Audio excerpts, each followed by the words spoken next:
Good evening, everyone, and welcome to tonight's meeting of Gedling Borough Council Planning Committee. I'd like to welcome all our very welcome guests tonight. As there are some welcome guests tonight, I'll make a few brief introductions so you know who we all are up here. I'm Councillor John Truscott, Chair of Planning. On my left is Mike Avery, Head of Development and Place. Next to him is Kevin Cartwright, Principal Planning Officer. Nigel Bryan, another Principal Planning Officer. On my right is Sarah Fires, Legal Services Manager. Next to her is Kate Goodall, Democratic Services Officer and Clerk to the Committee. And next to her is Ben Hopel, Democratic Services Officer. Okay. Sorry, you've just given me a promotion. I'm not the manager, I'm the solicitor in the team. Sorry if I've accidentally over-promoted Sarah Fires, who is a solicitor from our legal team, not yet the manager. Right. You all know the drill. Speak clearly into your microphones when you are indicated that you can speak. Make sure that you turn them off. And remember that you are being live streamed and recorded. First item on the agenda is apologies for absence. Councillor Wilkinson. Thank you, Chair. Yeah, apologies from Councillor Peter Barnes, Councillor Rachel Ellis, Councillor Roma Crossan and Councillor Barbara Miller. Councillor Jim Creamer and Alex Scroggy are substituting. Okay, thank you very much. Councillor Michael Adams. Thank you, Chairman. Yes, apologies from Councillor Chris Barnfather and Councillor Sam Smith is here in his place. Thank you. Thank you very much. Okay.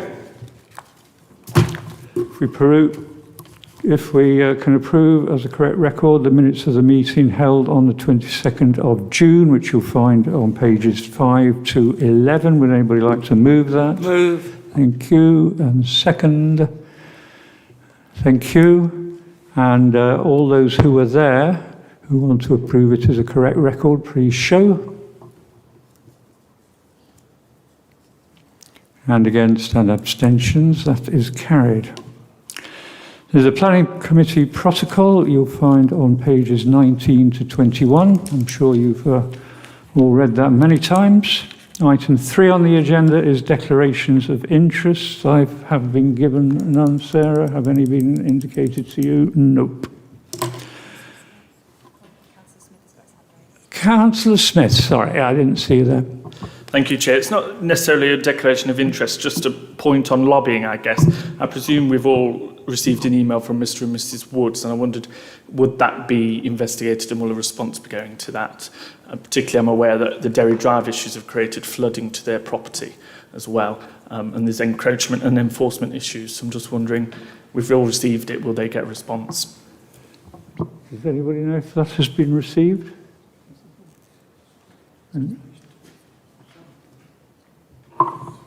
Could you confirm which site that's in relation to, please, Councillor Smith? It's in relation to 6 Derry Drive and 4 Derry Drive, and an email came today. I'm conscious officers may not have had a chance to read it. I can forward it on. Will be responded to, but it is a civil matter, not a planning matter. But a more comprehensive response will be given to that one. Okay then, item 4 on the agenda, which is application number 2019/1180, which you will find on page 24 of your agenda papers, which is the proposed demolition of existing dwelling and erection of 3 retail units at ground floor and 8 apartments over. We have a resident objector to this, who is going to be coming to the lectern to speak, and also on behalf of Mr. Jim Johnson, who is another resident objector. Okay, so you'll have 3 minutes to make your presentation.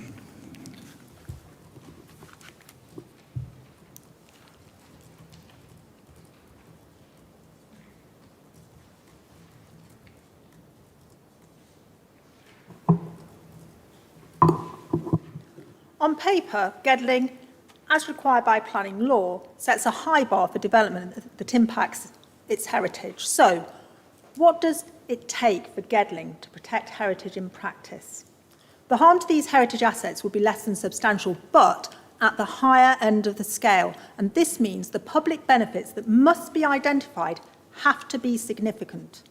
This requirement for significant public benefits was highlighted by your Conservation Officer, but was not included in the planning balance.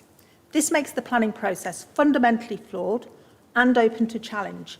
You must be satisfied that legislation designed to protect heritage is adhered to before you grant permission. The planning balance states that this design is high quality, but this is not accepted by Historic England or your Conservation Officer.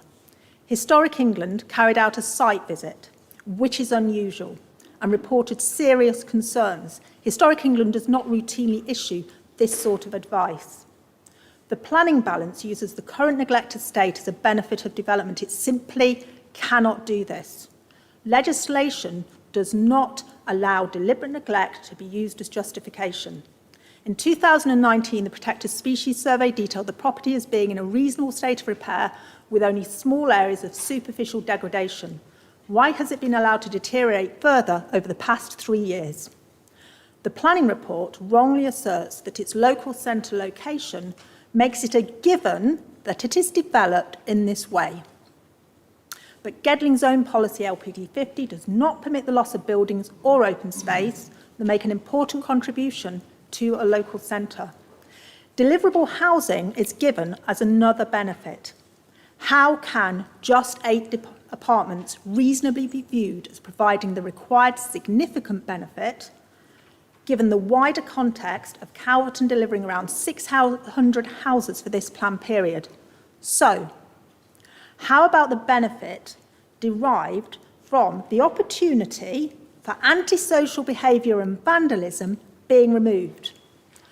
Antisocial vandals don't work like that. They just target something else in the village. Actually, the most significant act of vandalism and antisocial behaviour would rest at a corporate level if this demolition is permitted. Good quality development brings socio-economic benefits. Poor quality development contributes to the downward spiral of communities. Please act now, exercise due diligence, stop yet another low-quality development blighting the centre of Calverton for generations to come. Thank you. Thank you very much.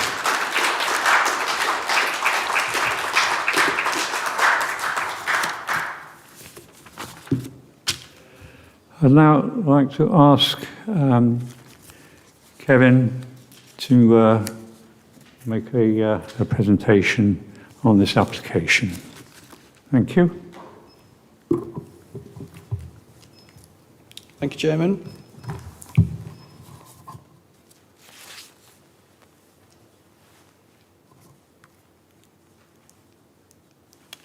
The proposal relates to the demolition of the existing property on 34 Main Street and the construction of 3 retail units with 8 residential units above. These will be located in 2 blocks adjacent to Main Street and to St Wilfrid Square. They will be outward facing with parking area of 13 spaces within the 2 blocks. That's the application site currently, with 34 Main Street roughly located within the centre of the site. That's just showing the extent of the allocation for the local centre and also the extent of the conservation area, which runs sort of roughly through the centre of the site along the back edge of the existing property. The site is allocated in the local plan document as a local centre by policy LPD 29. The conservation area runs roughly through the centre of the site, as I said, to the rear of the site, to the rear of the property. For information, since the publication of the agenda, a further 7 letters of representation have been received. I'll summarise the content of these letters as follows. Issues in relation to heritage. More or less reiterating what's been just been said by the speaker. The planning balances have been incorrectly applied. It diminishes the impact of the proposal and exaggerates the public benefit. The less than substantial harm is at the higher end of the scale. Significant public benefits are required to outweigh this harm. The delivery of 8 apartments cannot be regarded as a significant benefit, given that Calverton is already delivering 600 additional new homes. Accuracy of the structural report is contested by Historic England in that it does not provide a sound basis to assess the impact of the proposed demolition. An alternative, more heritage-appropriate design would be preferable. The applicant has taken no discernible steps to halt the deterioration of the property over the last 3 years. There is no objection to the development of the site in principle, but it should be more appropriate development that preserves heritage and brings social, economic and environmental benefits to the community. In relation to residential amenity, the proposal is considered to be overbearing and would result in overshadowing. In relation to highway safety, further comments are saying that it would result in increased traffic adjacent to where a crossing has been recently installed and there was a death in the area. The proposal would add congestion. The shop is close to the road and will force people to step out into the road. There will be impact on the bus stop. It will impact on the visibility from the pedestrian crossing. There are no delivery bays, and where will staff park? St Wilfrid Square has a parking limit of 2 hours. If there was sufficient risk to install a pedestrian crossing, the proposal will add to this, as the proposal requires 20 parking spaces. In relation to visual amenity, they're saying that the proposal would stick out and is not in keeping. The proposal is not of a high quality of design that respects its context. It reflects the existing shopping centre, which is somewhat unattractive. In relation to ecology, that the reports are out of date and that there are bats roosting in the nearby church. There is also evidence of bat roosts in the house and outbuilding.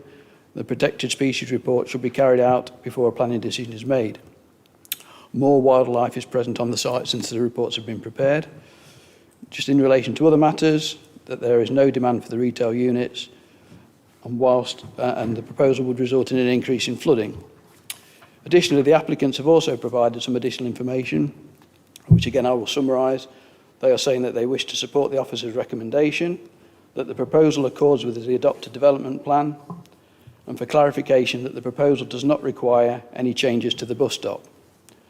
They also confirmed their agreement to the suggested conditions, including the additional survey work in relation to the trees and protected species.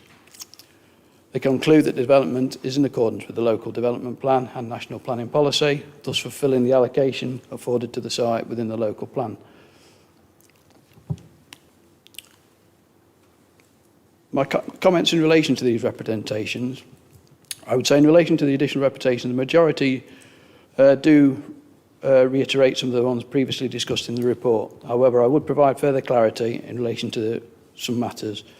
Highway safety. In relation to the fatality, it's my understanding that this took place in 2019 and unfortunately related to a person who made an unsafe exit of a vehicle and then crossed the road. Following that accident, there were requests for the crossing to be in place, which I understand was funded by the County Council. It's also my understanding that a further person has been injured on the crossing since its installation. Again, it's unfortunate this has happened, but the Highway Authority has informed me that it does occasionally happen following the installation of a new crossing in an area that hasn't previously had one.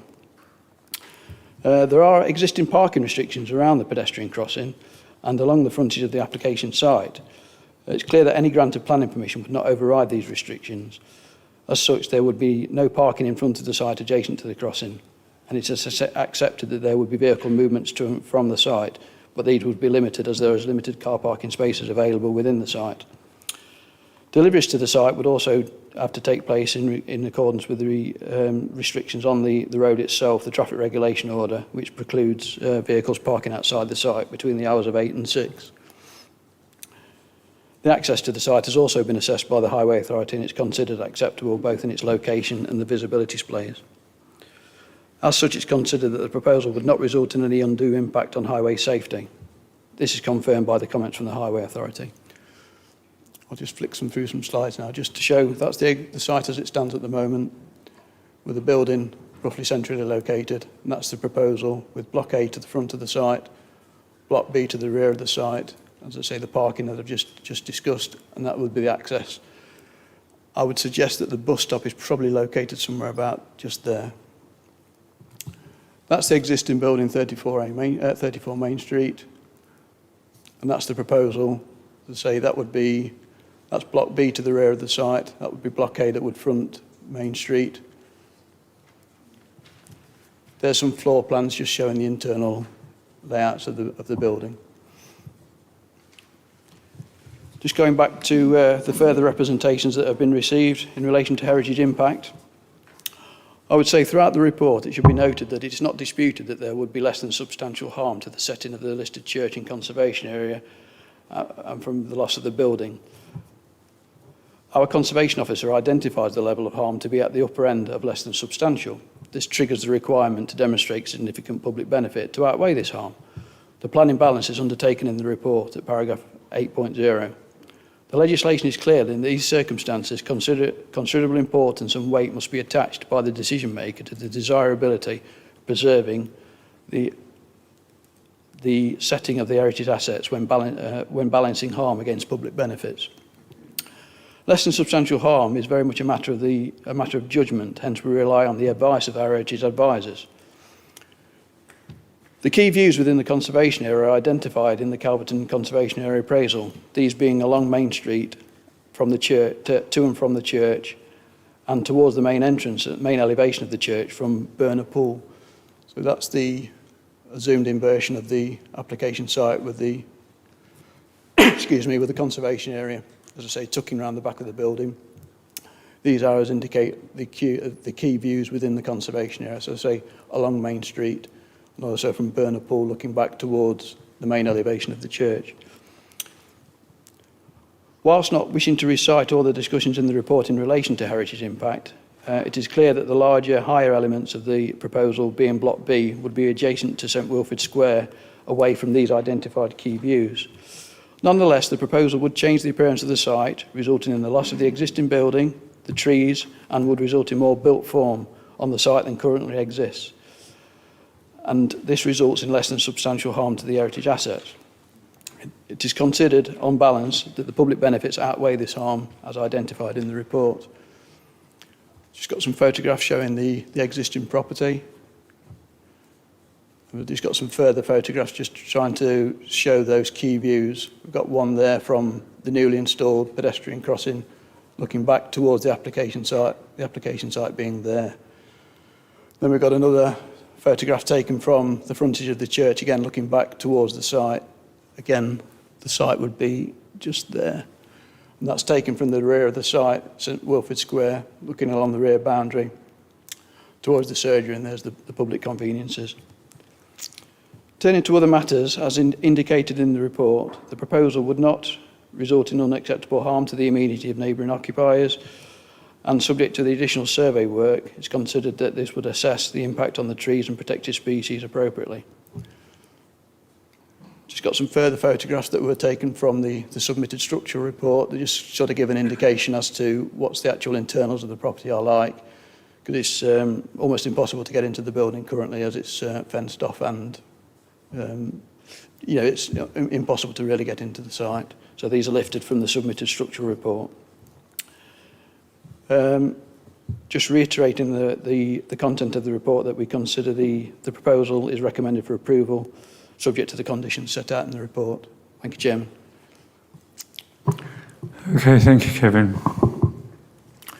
Right. We have on page 24 the proposed demolition of existing dwelling and erection of 3 retail units at ground floor with 8 apartments over. Would anybody like to move that proposal? Thank you. I'll Second it. Thank you. Would anybody like to open the debate on this application?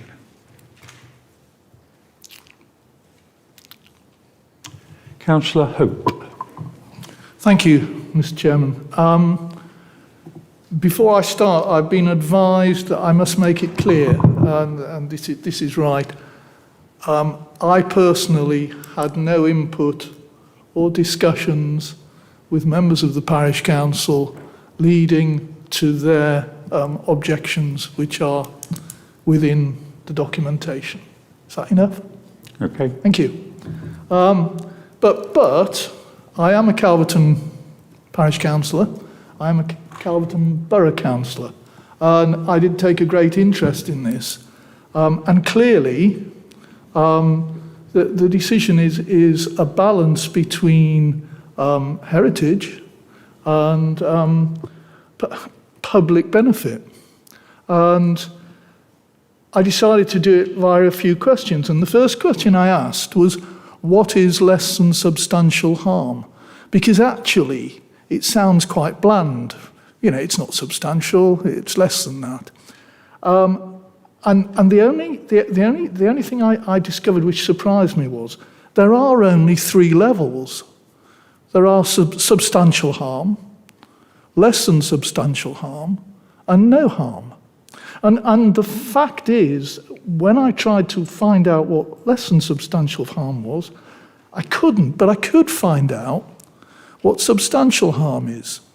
And so I did, and this is a quote from a High Court judge at a hearing, and she said, one was looking for impact which would have such a serious impact on the significance of the asset that its significance was either vitiated altogether or very much reduced. So substantial harm is damn near catastrophic, in my opinion. It's not just important, it really is destroying the heritage asset. So less than substantial harm goes from nothing at all the way up to that catastrophe. And we're told by Historic England and our conservation officer that it's at the higher end of the scale. So it's approaching that sort of catastrophe. It's not minimal, it's not just a little bit of harm, it's a lot. And you know, I think we have to take that into account. Historic England advised that the loss of the historic building in the verdant gardens would seriously erode the character of this part of the conservation area and the setting of the church. Again, not have a bit of an effect on, but seriously affect it. So when our conservation officer says in his comments that significant public benefits would have to be identified to show they outweigh the level of harm that would result, he means it.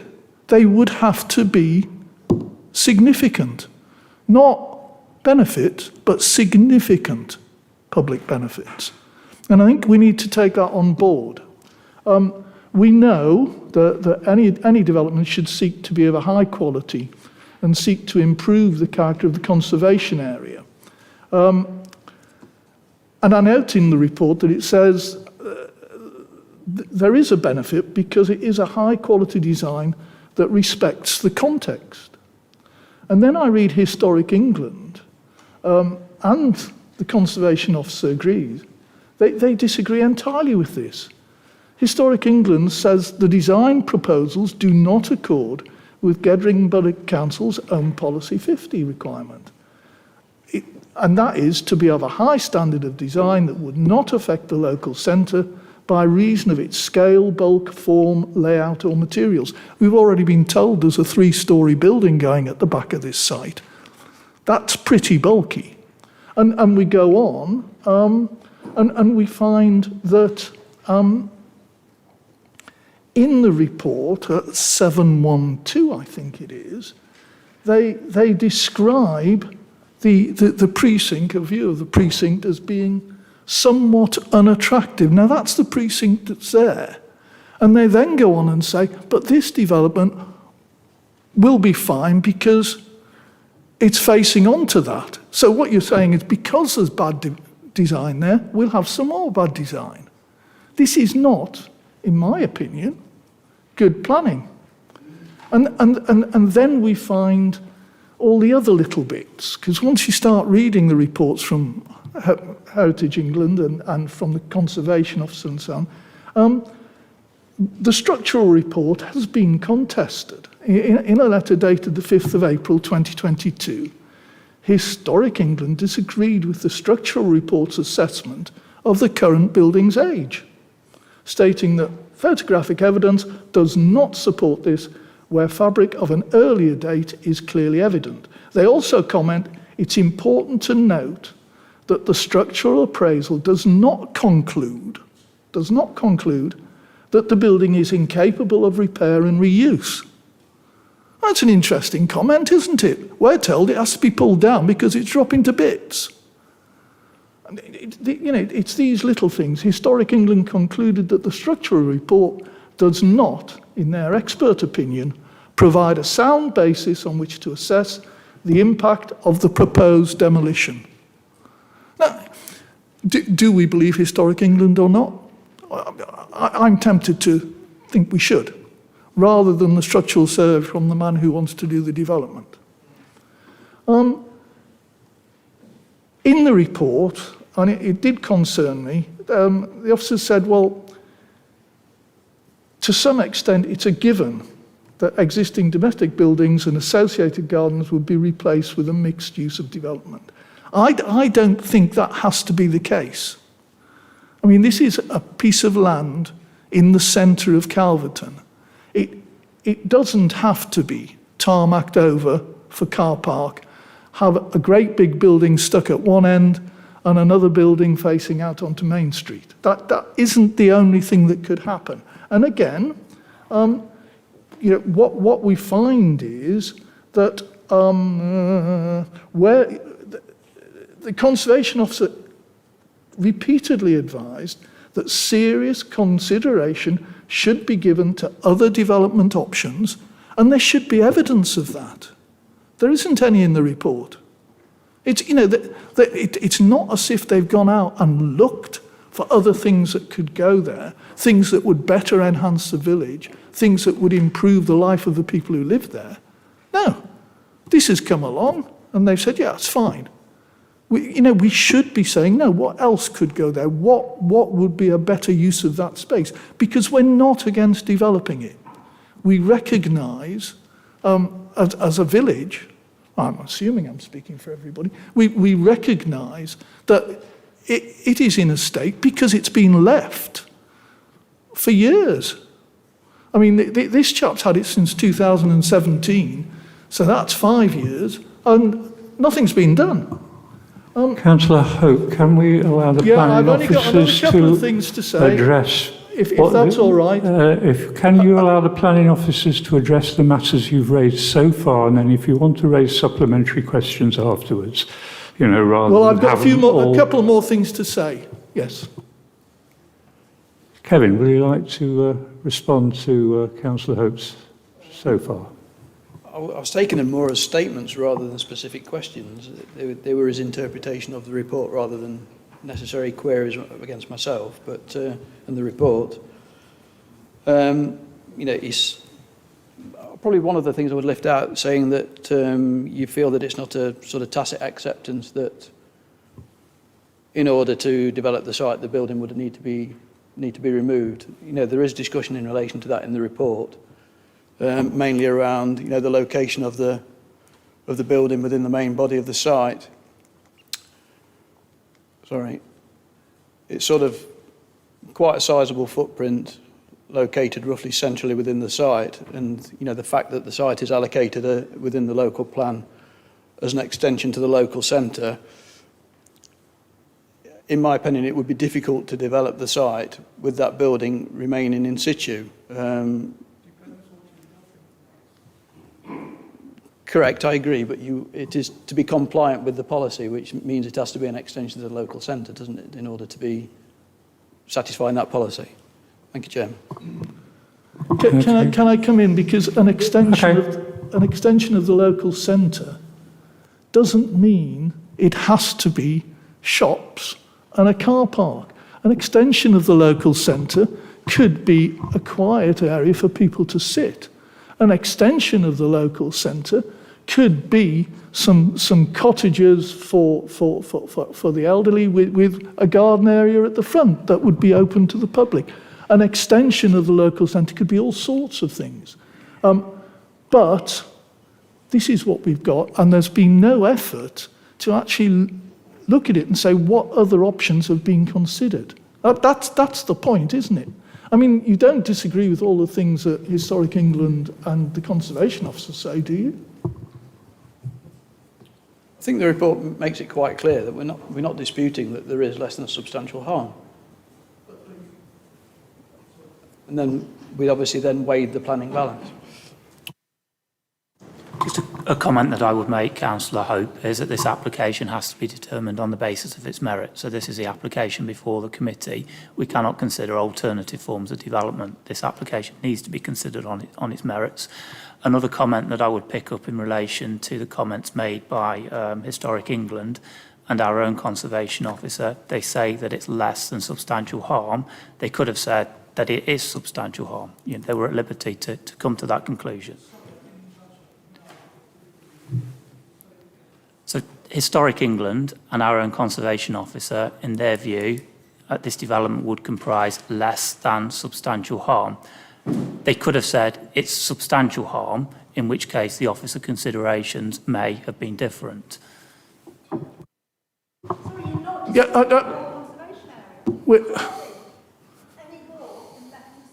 Excuse me, please. We're not holding conversations here. It's up to the members of the Planning Committee to speak. Yeah, I mean, I think the important thing is that you continually in the report, this is my opinion, I've got to say, use the word less than substantial harm, and it has an implication. When you find out what substantial harm is, you suddenly realise just how bad less than substantial harm can be. And when you've got your conservation officer saying it's at the upper end of the scale, you know that it's going to have a significant impact. And when he says, because it's at the higher end of the scale, there must be significant public benefits, and they would have to be identified to show they outweigh the level of harm that would result. He's not talking about a minor effect. He's talking about something quite significant. And this has got to be taken into account. And it's a bit like the neglect argument. Where am I? Yeah, this applicant's had the site since 2017. And basically, when there was a bat survey done in 2019, the report said that the cottage was in a reasonable state.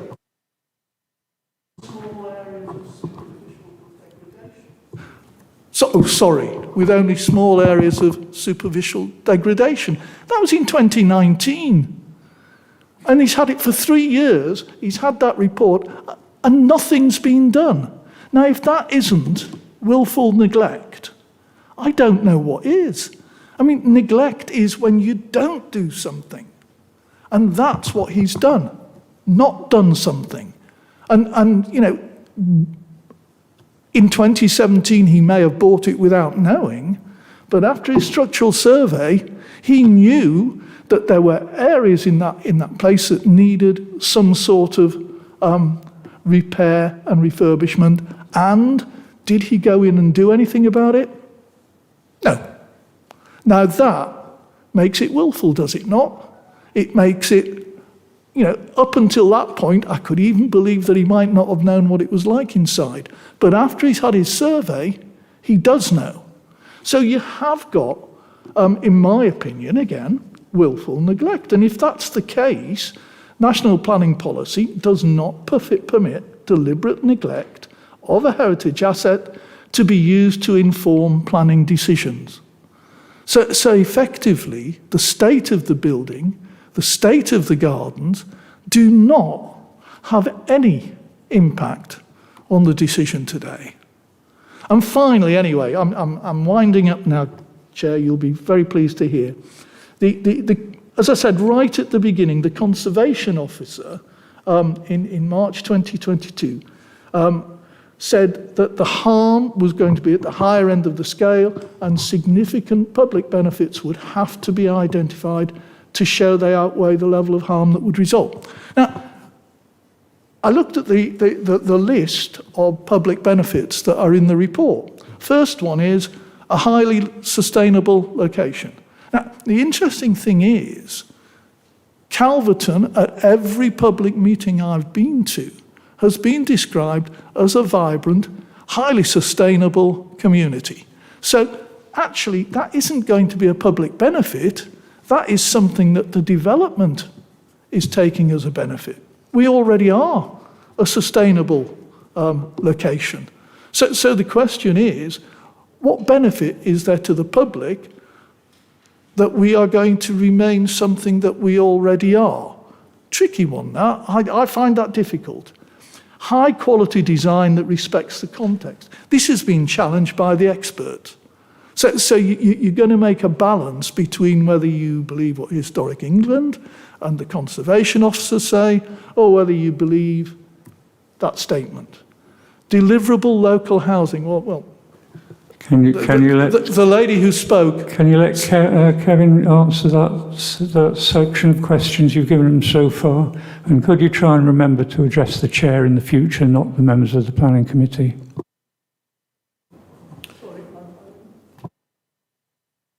No, you were talking to members of the planning committee. You should be addressing the chair. I should be looking at you all the time. Yep, fair enough.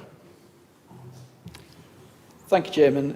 Yeah, the planning balance is again highlighted in the report at 8.0. We identify what the public benefits are. Chair, I can't hear Kevin now. He's moved away from the microphone. Thank you.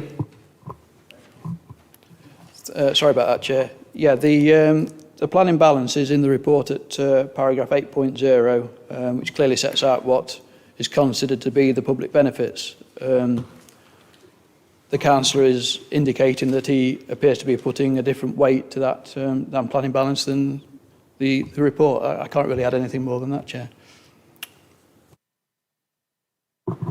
Okay, well, about 10 minutes ago you said you had two final points to bring up. Then you stopped me and told me I had to look at you, and then you gave Kevin No, a go. I stopped you to say you had to give Kevin a chance to answer. No, that's fair enough. I didn't disagree, did I? And I'll try and look at you and read and do it all at the same time. And then, as the lady who spoke against at the beginning, deliverable housing.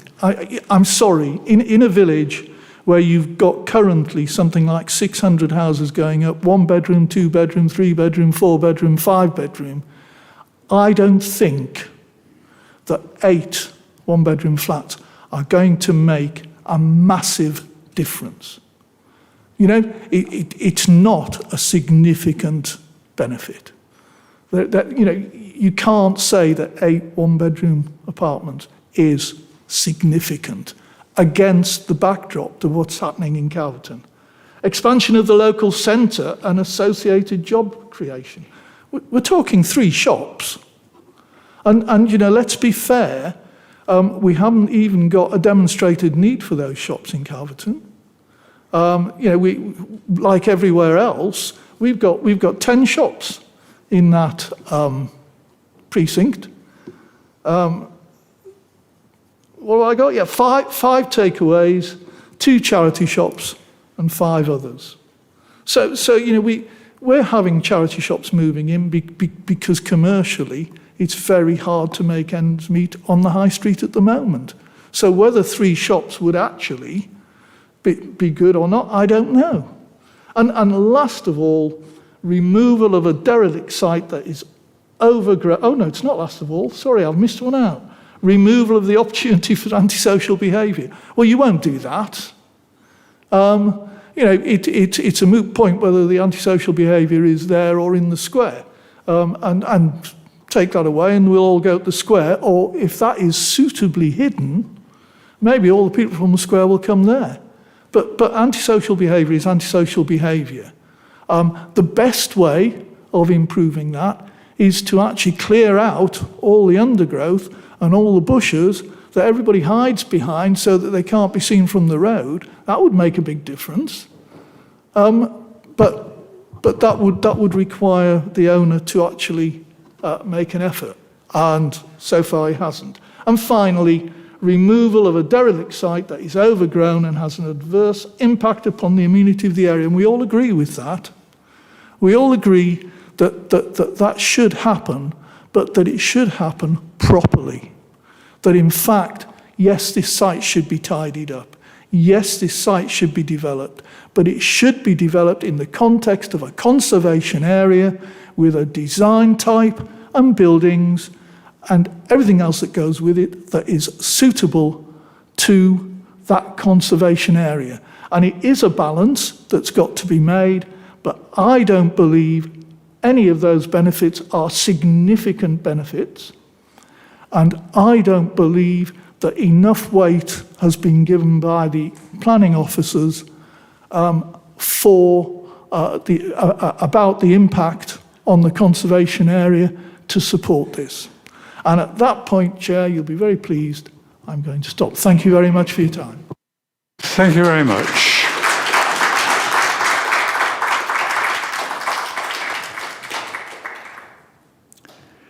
Okay, Councillor Scroggy. Thank you, Chair. I was going to ask some questions, but Councillor Hope has actually asked them all for me. So the one question I want to ask the officers, has any enforcement action been taken over the state of the site in the 5 years that it's been owned by the gentleman? I'm not aware that, excuse me, I'm not aware there's been any planning enforcement action. I know the empty homes officer has been involved, and there's been issues possibly with the local police in respect of vandalism, etc., and antisocial behaviour. But I'm not aware that we as a planning authority has taken any in respect of untidy land or anything like that. The council has, however, received numerous complaints, and hence the involvement of the empty homes officer and the public protection team. And that's why there's some detailed comments from the empty homes officer, which are provided in your reports.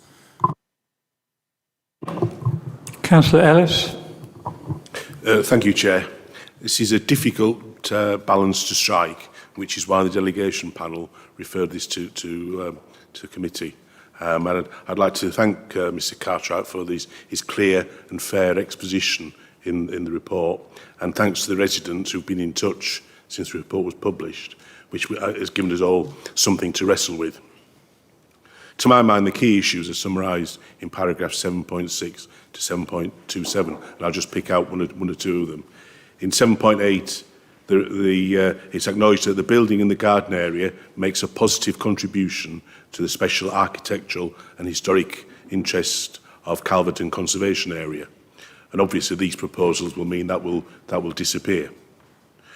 In 7.11, it highlights that the heritage assets affected are the siting of the church and the conservation area.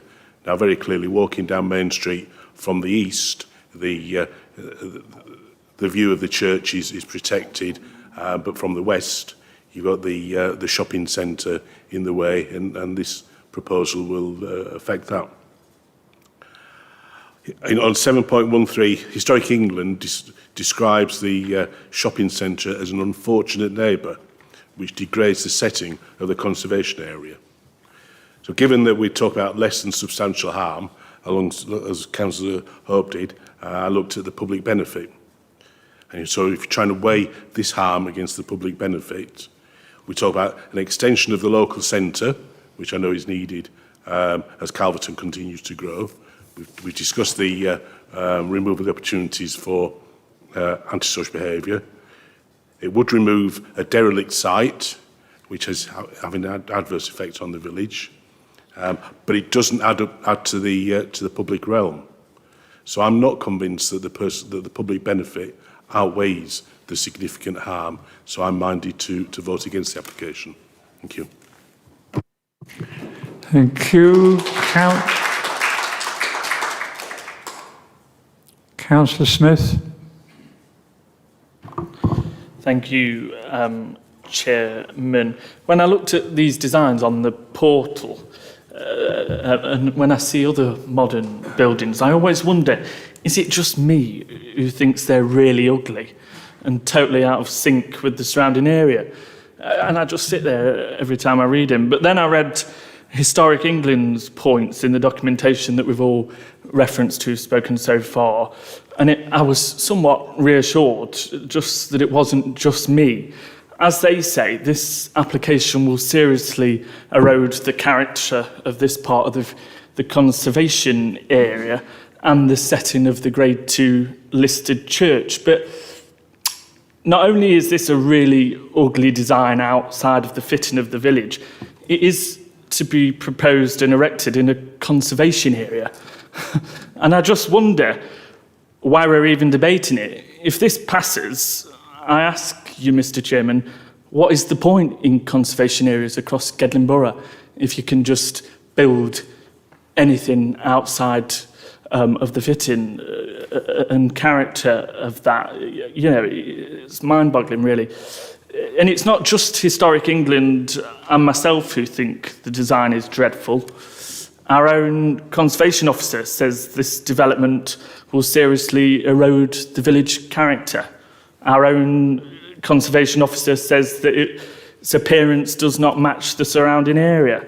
Our own conservation officer says that it will have a harmful impact upon the setting of the Grade 2 church, as to Historic England.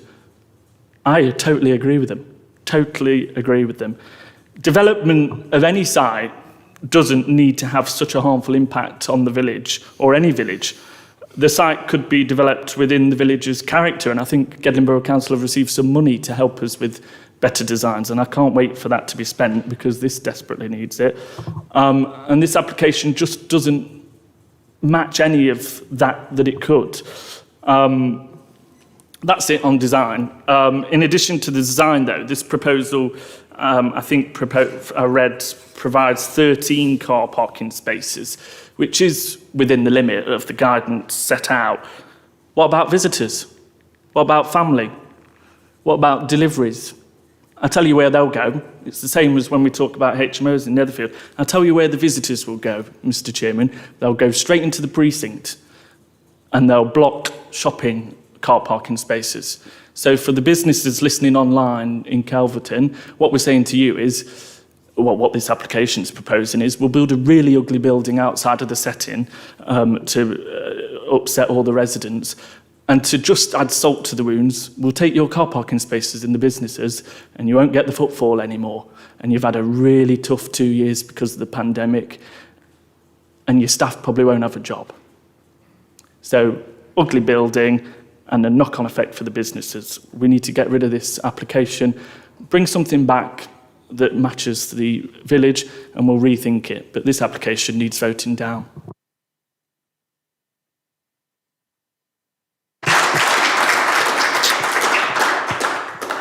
Thank you, Councillor Smith. Councillor Wilkinson. Thank you, Chair. I'm genuinely torn on this this application. I think the balance for me is a very fine one. On the one hand, I am very concerned by the comments by both Historic England and our own conservation officer in terms of the historic value of the property that is to be demolished. But on the other hand, we have a building which has been empty for a considerable period of time. It's clearly in a state of disrepair. Comments have been made as though we should approve something else. But as Mr. Avery has pointed out, we can only determine the application in front of us. To the best of my knowledge, no other developments have been proposed for the site. It isn't up to the authority to go looking for new developments applications. It's up to the applicants to make those applications. So, how long do we wait before a suitable, or what is deemed a suitable application is before us to develop this site?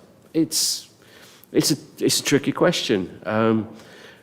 The land is is clearly overgrown. I'm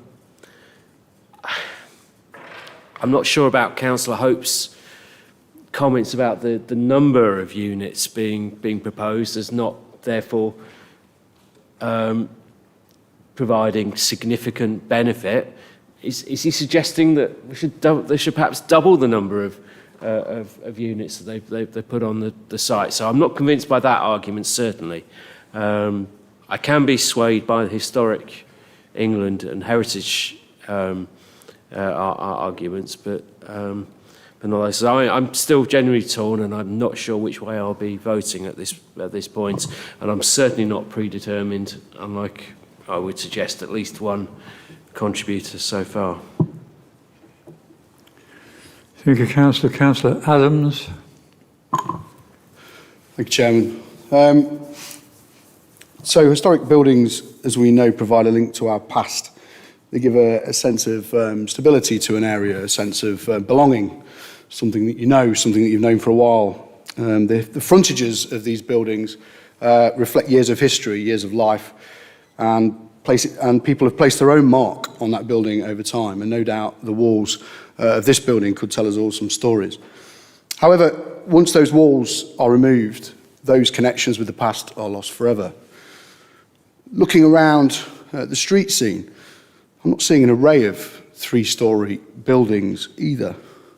So I'm not convinced that that's very reflective of the area, regardless of its destruction of the existing conservation area. Gedling today, in this application, is suggesting it stands against historic England, against our own conservation officer, and instead warrants destruction over rejuvenation. And like I said before, once it's destroyed, it's gone. The conservation area is available for development. It carries no merit, carries no stature, carries no importance anymore.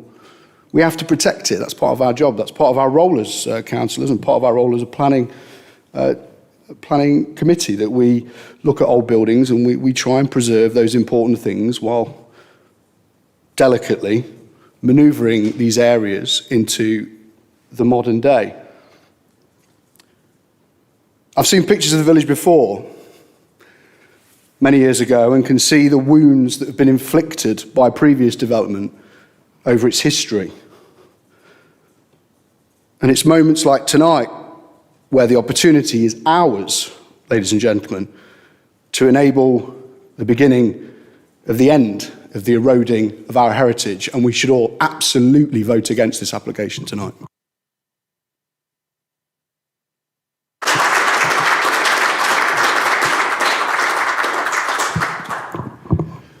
Thank you very much. Would anybody else like to contribute to the debate? Councillor Lawrence.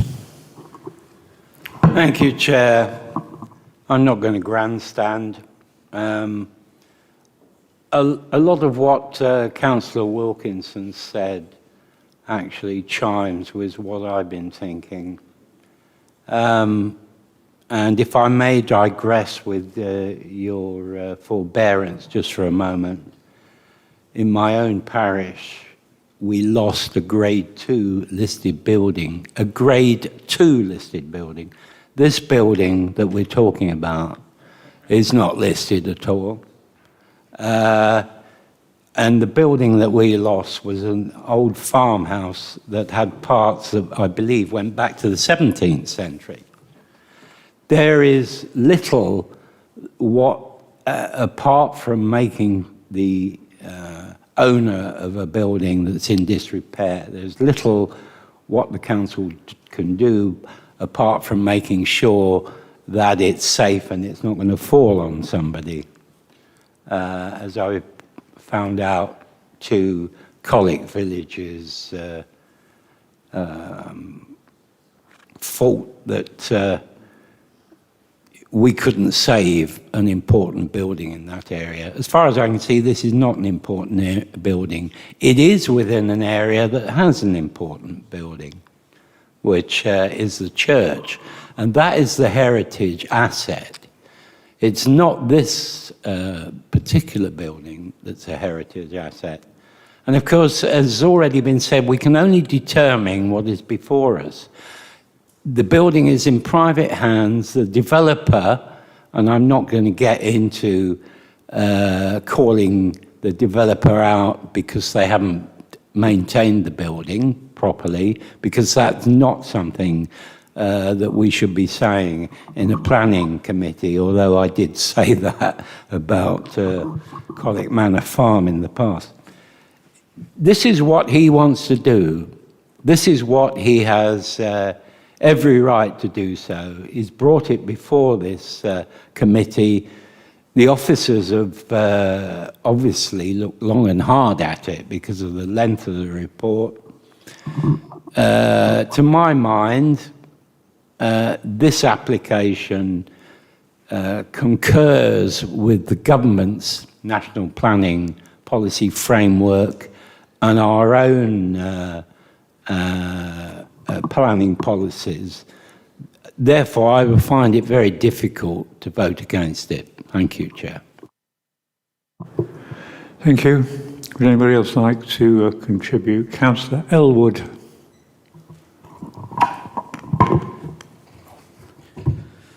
Thank you, Chair. As the report states in its conclusion, it's all about planning balance in this regard. And on one hand, we have a disused site, and on the other hand, we have the conservation issues. So it's up to us as, shall we say, laymen and laywomen on the planning committee to decide which we feel is the most important issue in that regard. And the fact that it is in a conservation area, admittedly on the edge, but it is in a conservation area, to my mind, means that the application is inappropriate in this regard. The fact that it's a derelict site, as Councillor Hope mentioned, shouldn't really be a determining factor. It is the fact that it is in the conservation area. So, on balance, I'm swaying towards retaining the site because of the conservation issues. We're not super abundant in Gedling on our heritage sites. We're very limited. So it would be a real shame to lose another heritage site in the borough. So I'm minded to not support the application. Thank you, Chair. Thank you, Councillor.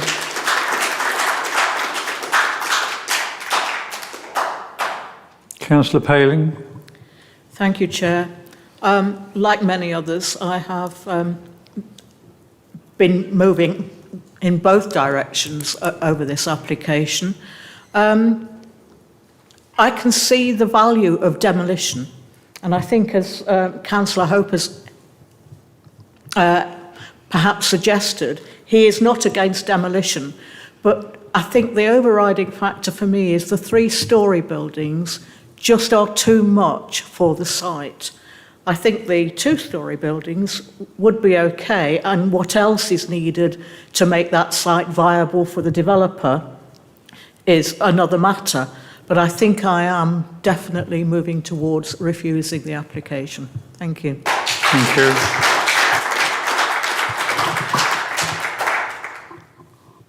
Would you like to come back on any of those points, Kevin? No. I think it's the planning balance being undertaken by The the decision maker. planning So I balance, don't think there's okay. anything I can really add, Chair. Very well. Anybody else like to contribute to this debate? Sorry, Chair. A question I'd like to ask of Mr. Cartwright. Has any investigation been done as to whether, should the application be supported, as to whether there is any archaeological merit in the area? There's no indication specifically that there is any archaeology in the area, but it's a fair comment due to the proximity of the church and the churchyard that there could be some archaeology excuse me, in the area. So I think it possibly would be prudent, if it is minded to grant planning permission, that an additional condition is put on in relation to archaeology, perhaps a watching brief. Thank you.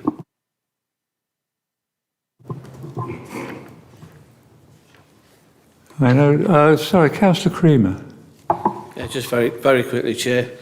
Just to say I have no big problem with the site being demolished, and the actual heritage is on the end, but I do have, along with Councillor Palin, a genuine dislike of the three levels.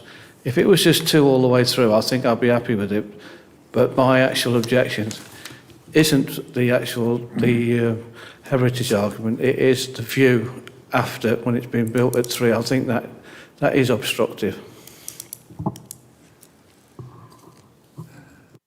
Thank you. Anyone else like to contribute to this discussion?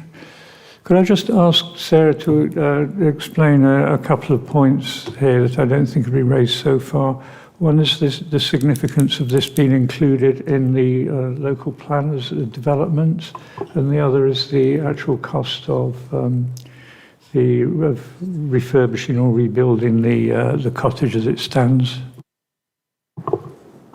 So in relation to the first point, the law requires decisions to be taken in accordance with the development plan unless material planning considerations indicate otherwise. There are potentially, if members were minded to refuse the application, there are always, with every decision, indeed of the council, there's always the risk of challenge. Should that decision be challenged and be successful, and there is an increased risk, because this is an allocated site, that there could be a costs award made against the council. And really to put sort of a legal context to that, to mitigate that risk, is really, as I just said, it is a balance. There is a development plan and there is a statutory primacy of that development plan. But if there are material planning considerations that indicate otherwise, that is a balance for members to take.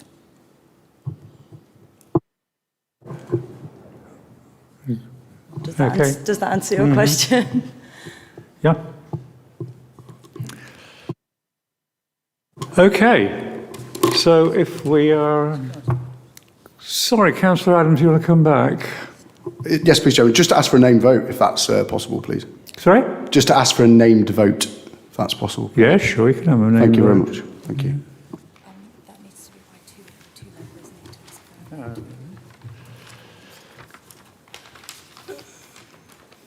Anybody else like to second that call for a named vote?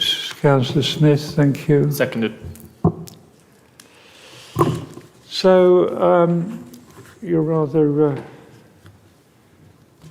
moving ahead of me. As I say, are we all content that we move to the vote? But apparently we are. So you have the proposal on page 24. 34 Main Street, Calverton, proposed demolition of existing dwelling and erection of 3 retail units at ground, excuse me, at ground floor level with 8 apartments over. And you'll find on page 48, the recommendation is to grant planning permission subject to conditions listed for the reasons set out in the report. Chair, with an additional condition with regard to archaeology, as Kevin has said. With the additional conditions concerning archaeology. Is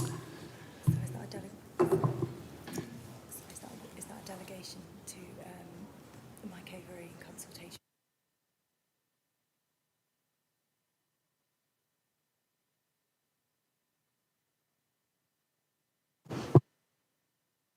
Yes, Mike Avery in consultation with the chair to include that condition. Thank you.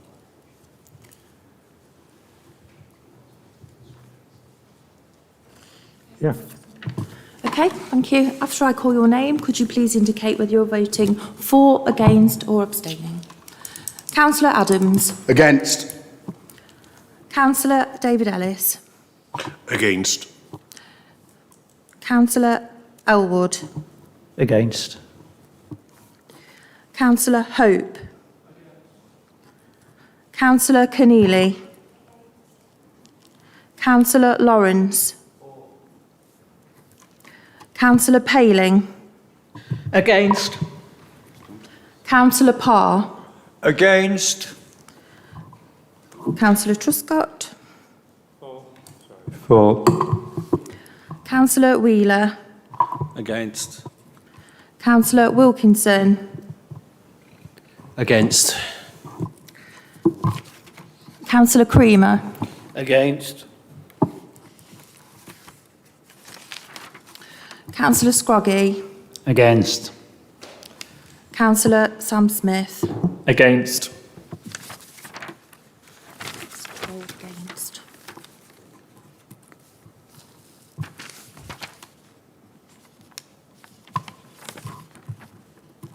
So 12 against, 3 for. Okay, so that.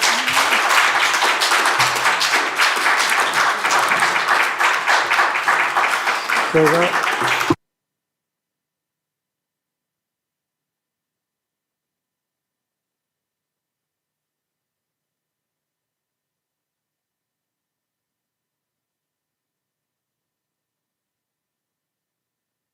It's not over yet.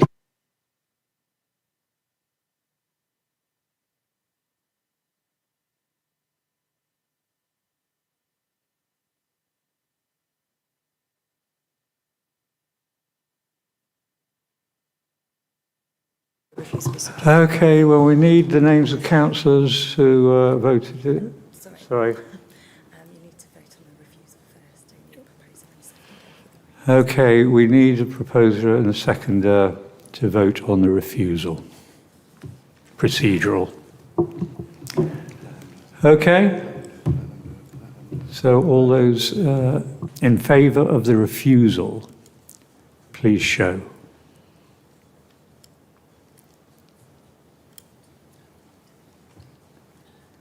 Okay. All those against the refusal, please show. Okay. Now we need a form of words for a proposal.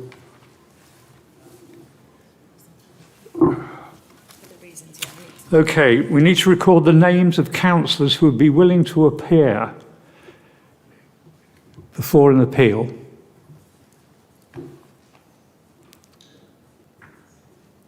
Okay, we've got quite a few there.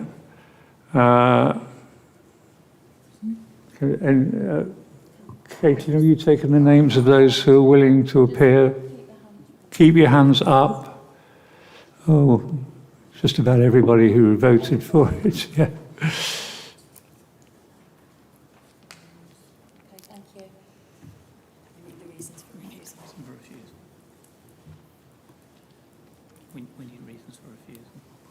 Hmm? Could you ask members to confirm the reason for refusal? So those who voted. Okay, so we need you to give us your material planning considerations for your decision to refuse.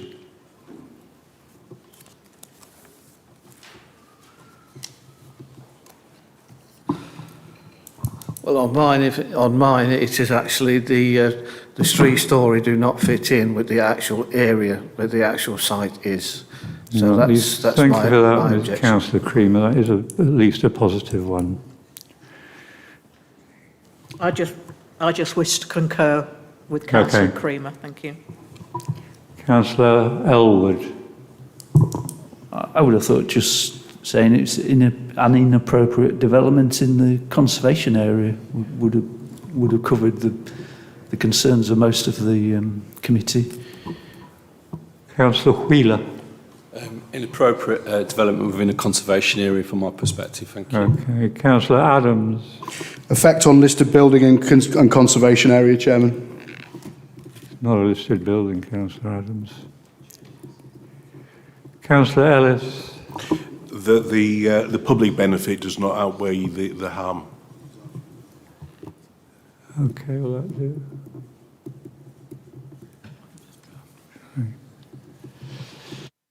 Got a form of words here to be voted on.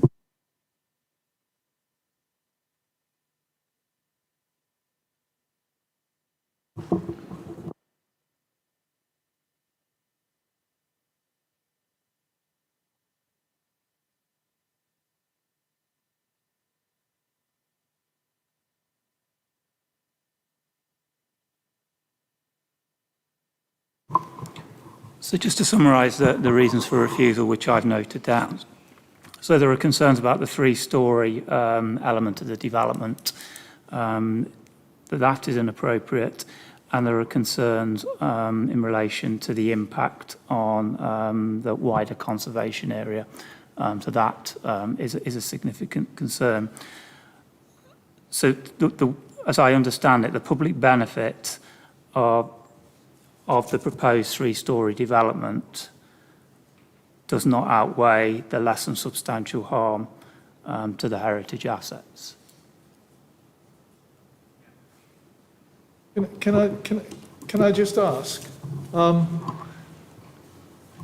last one surely is the public benefit of the development, not the three-storey development.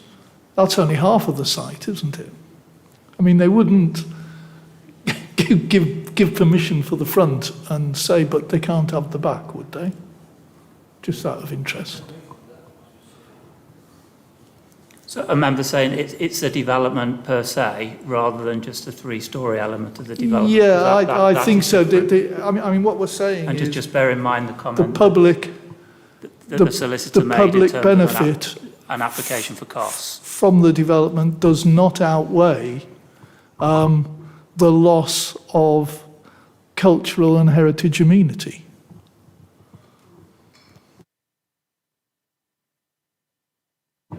I think they're two separate reasons. The public benefit doesn't outweigh the harm, and people have concerns about the three-storey element. Yeah. Okay, I think it's right to have several different reasons, because my reason, I have no problems with the development of the site and the removal of the building. It's what's left afterwards, which is the three-storey. So mine is, and I think Councillor Payne's are more specific.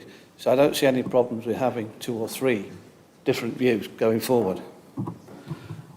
But I don't think it can be. Is it the principle of the development, or is it the three-storey element? Because I think that the two are different. My personal one, it's a three-storey element. It doesn't fit. It doesn't fit in with the site, with the existing site, and yeah, obstruction to the heritage. It's even mentioned in there. So mine's more specific.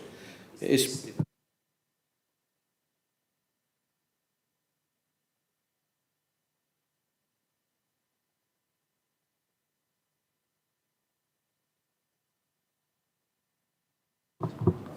Sorted out, just not with this.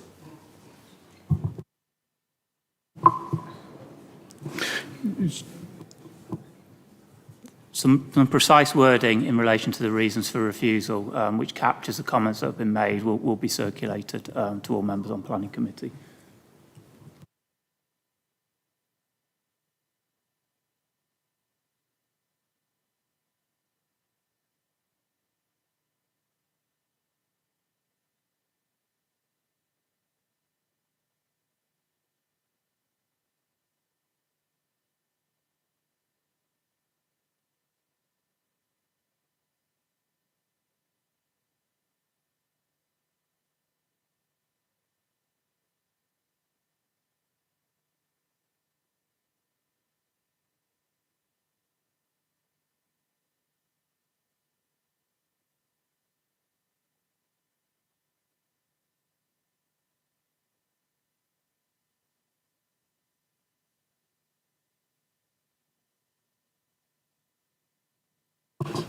Okay, well, it seems that there doesn't seem to be any agreement amongst the councillors about just what this reasons for refusal are.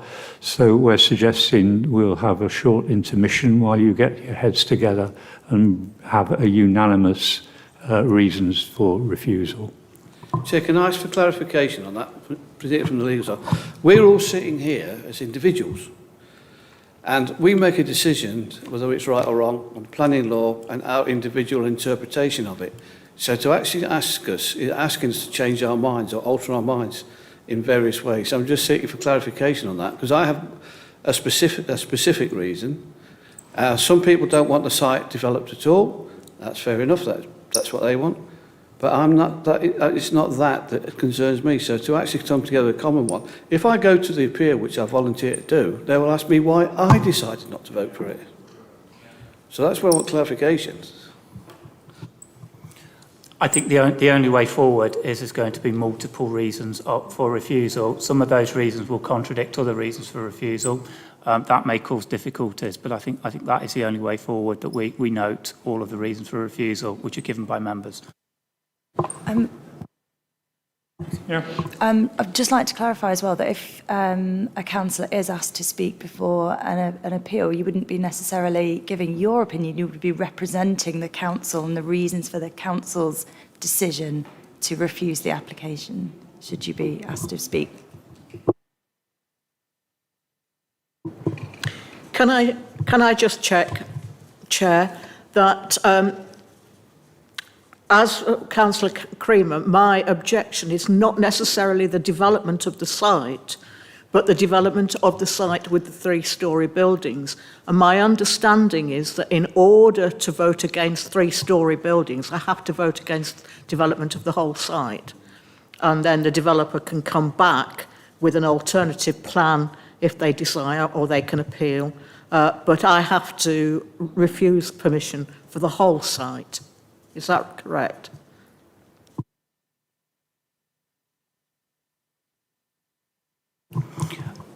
We need an adjournment, and I would suggest that adjournment is 10 minutes. Okay, we'll have a 10-minute adjournment. Thank you.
Can planning councillors please remember they're still in committee and they should not be talking to members of the public?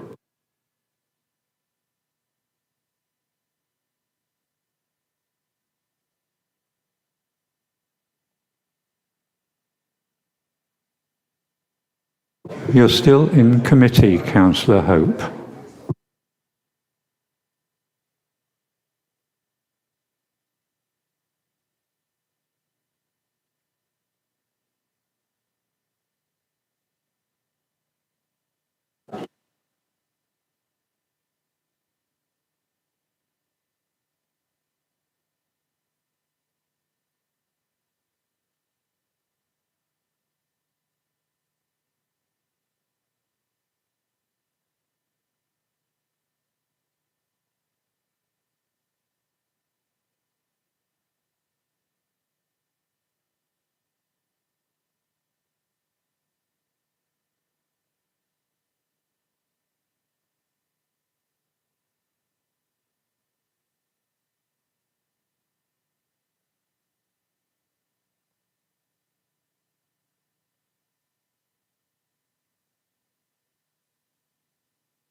Okay, if we could take our seats, ladies and gentlemen, please.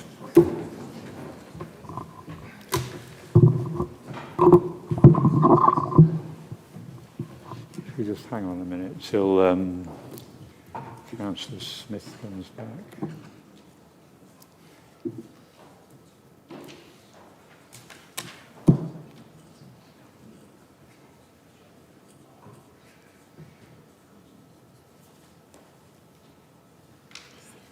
Okay, Mike, are you going to come up with your form of words? Oh, yes, sorry, Councillor Ellis hasn't come back yet.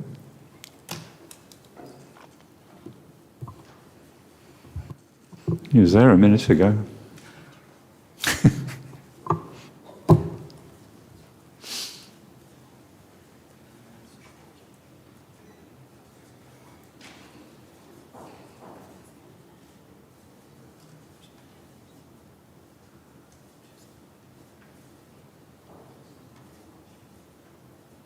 Right.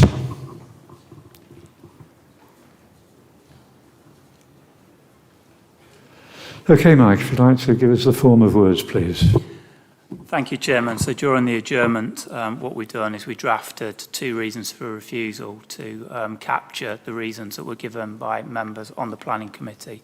So the first reason for refusal that we drafted is a 3-storey element of the proposal would result in less than substantial harm to the setting of the conservation area and the listed church that is not outweighed by the identified public benefits of the development, contrary to Part 16 of the NPPF, so the National Planning Policy Framework, Policy 11 of the Aligned Core Strategy, and policies Local Planning Document 26, LPD 27 and LPD 28. The second reason for refusal is the proposed development, so the development as a whole, would result in less than substantial harm to the setting of the conservation area and the listed church that is not outweighed by the identified public benefits of the development, contrary to Part 16 of the National Planning Policy Framework, Policy 11 of the Aligned Core Strategy, and Local Planning Document Policies 26, 27 and 28. Thank you, Chairman. Okay, now, do we vote on that, or is that it?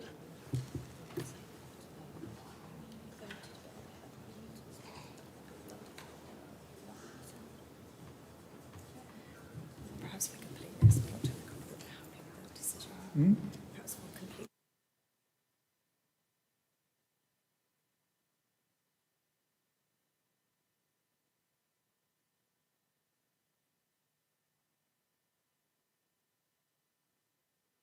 Okay, we're going to put that to the vote. Councillor Smith. Thank you, Chairman. I'd just like to thank officers for that work. Can I just suggest, and I don't know whether I'll get the support of everybody else, but I agree with the second point. The first point I agree with mostly, but is it possible to change the 3-storey bit for the word design? Because design can incorporate everything. I do agree that 3 stories is not suitable for this area. However, I also think that the design is totally outside of the character of the village and surrounding buildings. That's the whole point of my contribution earlier, and I think it was the biggest point of everybody else's. So can we change 3-storey for design? I have checked, design is the material consideration. Thank you, Councillor Smith. So the point that I would make on that is there are 2 reasons for refusal. So the first reason for refusal focuses on the 3-storey element, which members did express concern in relation to. The second reason for refusal is a proposed development, so that is a development as a whole.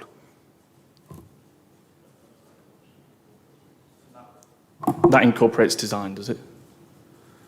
So we could say the design of the proposed development. So, yeah, in the second reason for refusal, the design of the proposed development. Yeah, I'm happy with that. Thank you. Right, well, I'm going to put that to a vote by a show of hands. All those who are in favour of that, of those reasons for refusal going to will be going forward, and will be the reasons that whoever ends up defending this position before the planning inspectorate. Councillors? Oh, he's voting. Okay. Well, all those in favour are that this is the correct form of words. We need a second, a proposer and a second. We need a, sorry, I'm getting confused with all this procedure. We need a proposer and a seconder. Okay, now we can proceed to the vote, and please everybody show.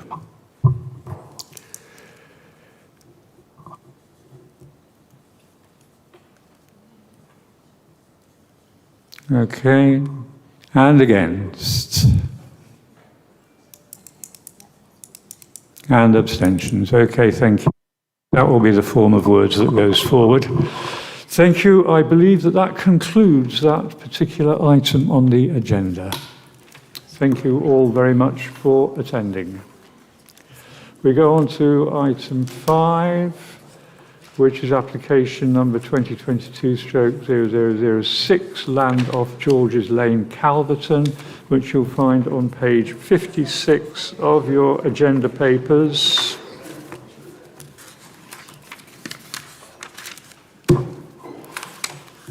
Change of use of agricultural land to a mixed traditional, natural and woodland burial ground, erection of facilities, building, associated car parks, etc., etc. We do have a speaker on this, Matthew Lim Rose of AW Lim, the Family Funeral Service. And if you'd like to come up, and I thank you for your patience.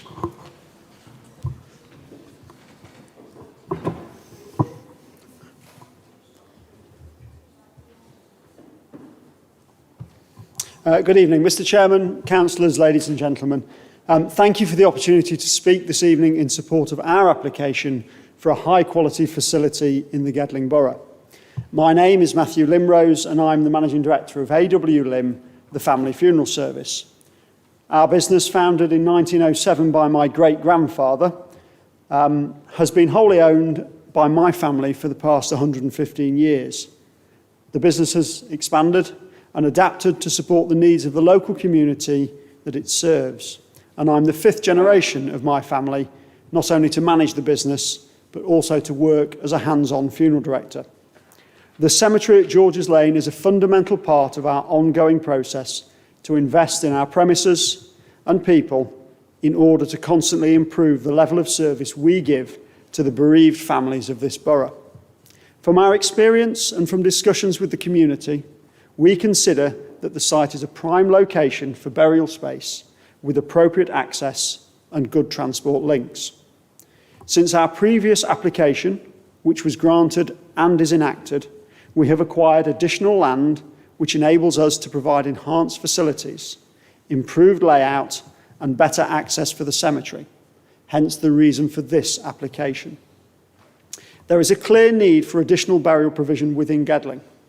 This has been correctly recognised in both consultee comments and in the Council's Green Space Strategy 2021-26, which highlight the lack of capacity at the Red Hill Cemetery and the shortfall in space available to the local community moving forwards.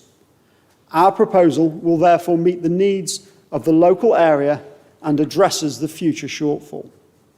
We have actively engaged and worked with the Council throughout the process to provide a suitable proposal which is ultimately recommended for approval. This is clearly demonstrated within the committee report and the layout changes made to the proposal based on these discussions. The committee report clearly demonstrates the acceptability of the land use in relation to the green belt and the preservation of its openness throughout the proposal. There are no technical objections raised by statutory consultees with the Highways Agency and the lead local flood authority, considering the application to be acceptable, alongside the additional benefit of a biodiversity net gain. As a family business, we are keen to continue to support the local community through investment in local facilities such as these. We thank the Council's officers for their pragmatic and professional approach to this application and request that members recognise the clear need for additional burial land and the significant benefits of the scheme. Thank you. Thank you very much. Nigel, would you like to elaborate on this application for us, please?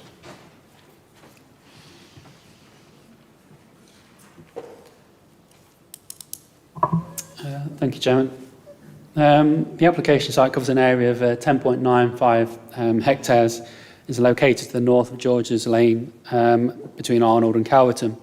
Proposal is for the change of use of the land to a mixed burial ground, which would compromise traditional burials with gravestones and woodland burials with trees planted. Built form on the site would consist of a facilities building, seen here, which would be single-storey and constructed of timber, along with alterations to the access and creation of a car park for 18 vehicles with an overflow on Grasscrete also. Within the large site, where burials would take place, a footway of resin-type material is proposed. It should be noted that similar application was approved on the site in December 2018, although the current application covers a larger area and would utilise a different access point. Most notably, the application site falls in the green belt, and paragraphs 149 and 150 of the NPPF are the most pertinent to the determination of the application.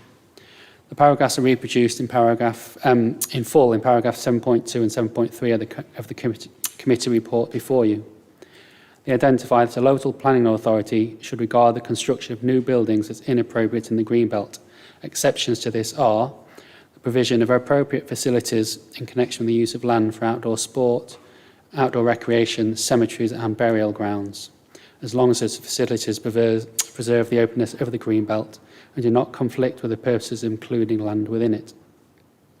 Material change of uses in land, such as cemeteries and burial grounds, is also appropriate. The key consideration for the application is, therefore, considered to be the impact on the openness of the greenbelt. To this end, it is noted there is an existing access that would need to be upgraded, but the increase in built form associated with this is not considered to be substantial, having regard to what is currently in situ, which is shared with a number of existing dwellings. There will be some built form in the form of the facilities building, but it will be single-storey in nature and minimal given the site needs to function as a burial ground. The car park area would also be laid with the car park would not be laid with a conventional tarmac, but a light resin finish. Therefore, on balance, and considered the impact on the openness of the greenbelt would be acceptable, and nor subject to conditions that the development would not have a detrimental impact on highway safety or ecology of the area. I'll just quickly run through some of the drawings, but these show the access that would need to be improved on George's Lane. The vast majority of it, some of it will be tarmac, but the majority would be resin. There's the facilities building. And these are just some of the pictures. This is the access that would need to be improved. And as you can see, the vast majority of the site is just a largely green field in nature. But weighing things in the round, having regard to the impact on the openness of the greenbelt, we're recommending approval as outlined on pages 68 to 75 of the committee report. Thank you, Chairman. Okay, thank you very much. So there you have a proposal on page 56, change of use of agricultural land to a mixed traditional, natural and greenland, woodland burial ground. Would anybody like to move this? Move and reserve the right to speak. Thank you very much, Councillor. Anybody like to second? Thank you, Councillor. Okay, who would like to open the debate? Councillor Lawrence, no doubt. Oh, yes, I'm delighted to support this. I note that most of the questions about conditions from the statutory consultees have been answered.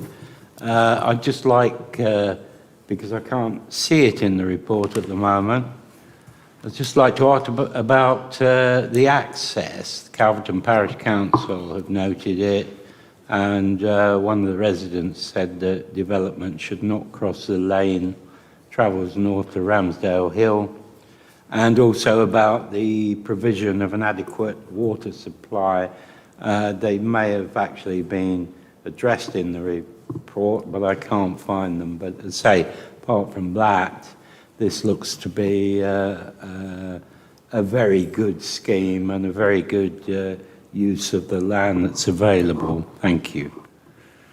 Thank you. Anybody else like to contribute to the discussion? Councillor Adams. Thank you, Chairman. Yeah, just happy to see that the consideration of the use of the grasscrete in potential expansion of the future car parking need, if one is so required, but also the use of natural materials in the building and construction as well. I think is a great advertisement for how sustainable building developments on sites that are traditionally green built can be carried out. So I'm massively in favour of that. I did just want to ask around the ability of the roadways to absorb water. Will it be connected to the actual mains drains, or are we looking for the water to effectively disappear through the ground rather than actually appear in the drains itself? So I may have just missed that. The vast majority of the site will just naturally drain. They would need some drainage for the actual building, for the roof of the actual facilities building, but really other than that, it would naturally drain, obviously with it being in a predominantly greenfield site. So to my knowledge, it's only the building that would have any form of drainage as such. The vast majority would just naturally drain through the site because it is going to be predominantly greenfield with very little hard built form on it. Anyone else like to contribute to make put a question, clarification? Nope. Are you all content that we move? Could I have answers to my two questions with regard to the objections about access? I know that the Highway Authority is happy about it, but also about water supply, which some resident is concerned about. The access they've raised no objection in terms of the highway safety, so they're going to have a double width access, so the vehicles will be able to pass one another as they go in. So I don't think there's any concern from a highway safety point of view. And with respect of the water, I'm pretty sure they'll be getting it from the Severn Trent, I imagine, because of the obviously existing dwellings here that will be on the main water network. So I think they'll be tapping into that, is my assumption. Thank you. Are you content as I move to the vote? Councillor Smith. Thank you. Just a question, if I may. I note that the Highways Authority don't have objects subject to conditions relating to access and diversion of the public footpath. I can't see the condition in that. Does that fall under the access arrangement plan? Is that where that's all captured, or should there be a condition about access? Condition 4 requires this access to be put in situ prior to development being brought into use. Thank you. Before I ask if I can move to the vote, are you sure? Okay, all those, we've got the proposal on page 56, change of use of agricultural land to a mixed traditional natural woodland burial ground. You have got the recommendation on page 68, grant planning permission subject to the conditions listed below. All those in favour, please show.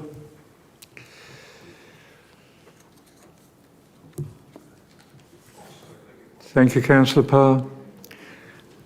And again, stand abstentions. Okay, that is carried. Right, well, let's move on to the next item on the agenda, which is an enforcement order on Ramper Covert Wood, Mansfield Road, which you'll find on page 78 of your agenda papers. And Mike Adams is going to talk us through this one. Thank you very much.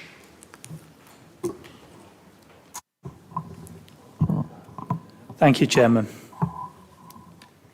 Planning permission's previously been refused by the Council for a change of use of the land and temporary siting of a double TP and WC trailer between the 31st of May and the 31st of October on the following grounds: the impact of the proposed access upon the openness of the green belt, traffic, and insufficient information to assess the impact upon trees. An appeal was made to the Planning Inspectorate, and that appeal was subsequently dismissed. Planning permission was refused earlier this year, on the 11th of April, for the change of use of the land from seasonal green carbon negative wedding venue between the 1st of June and 31st of August inclusive, including the siting of 2 linked TPs, WC trailer and renewable energy system. This application was refused on the following grounds: inappropriate development within the green belt, insufficient information in the form of an up-to-date transport assessment, and insufficient information in the form of an up-to-date ecology survey. An appeal has been made against this subsequent decision, and a decision from the Planning Inspectorate is awaited. Other planning applications have also been submitted, refused by the Council, and appeals dismissed by the Planning Inspectorate. And these other decisions are detailed in the report. The planning enforcement investigation has identified an unauthorised change of use from woodland to events venue with associated erection of 2 joined-up teepee tents, erection of a wooden frame stage, trailer-mounted timber cabin, WC trailer, seating, tables, and wooden archway. The development has resulted, the unauthorised development has resulted in significant harm to the openness of the greenbelt, adverse impact upon highway safety, and harm to residential amenity. These breaches conflict with both local and national planning policies. Chairman, enforcement action is therefore recommended in accordance with the report. Thank you. Thank you very much. Anybody like to make any comments or ask any questions? Councillor Lawrence, will you be quiet until I finished? Sorry. Anybody want to ask any questions or make any comments on this? Yes, Councillor Paling. I believe you know my comment is likely to be that my only concern is that we cannot recover the costs of enforcement. However, enforcement is necessary. So thank you.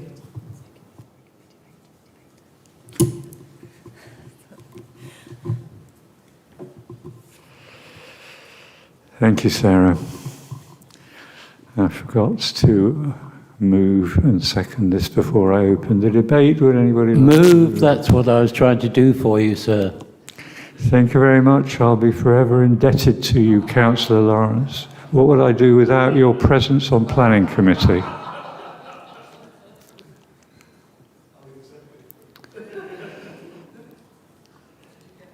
Okay, move, second, and we've heard your comments, Councillor Paling. Thank you very much. Would anybody else like to make any contributions to this? No? Okay. You're quite happy to go on to the recommendation that you find on page 92. The Head of Development and Place, in conjunction with the Head of Government and Customers, be authorised to make all relevant planning enforcement action, etc., etc., etc. All those in favour, please show. And again, stand abstentions. Thank you very much. And we move on to the next item on the agenda, which is the Hmo Report, which has got a couple of recommendations attached to it. I'll ask Mike Avery rather than Mike Adams to report on this one. Mike? Thank you, Chairman. So I don't have any slides for this presentation, but I will just refer to the material in the pack that members have been issued with. So on the 20th of April, full council resolved to refer the principle of making an Article 4 direction to Cabinet to introduce a requirement for planning permission to change from a C3 dwelling house, so a family dwelling, to a C4 house in multiple occupation, comprising 3 to 6 unrelated people who share facilities in the Netherfield ward.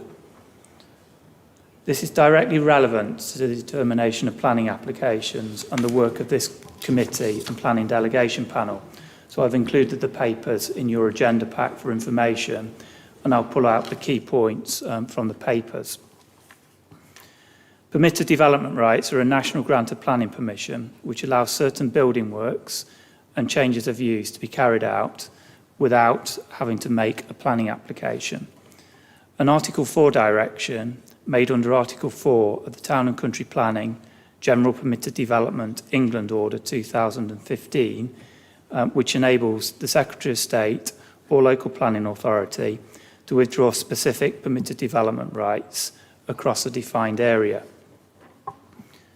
The National Planning Policy Framework advises that the use of Article 4 directions to remove national permitted development rights should be limited to situations where an Article 4 direction is necessary to protect local amenity or the well-being of the area, and in all cases be based on robust evidence and apply to the smallest geographical area possible.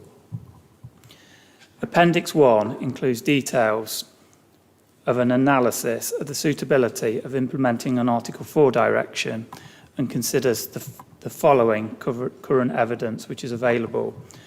So firstly, planning applications and licensing applications made to the Council under the Housing Act 2004, comments made at a residents' meeting held in March of this year, a submission made by Tom Randall, MP, reports of antisocial behaviour which have been received from the Public Protection Manager,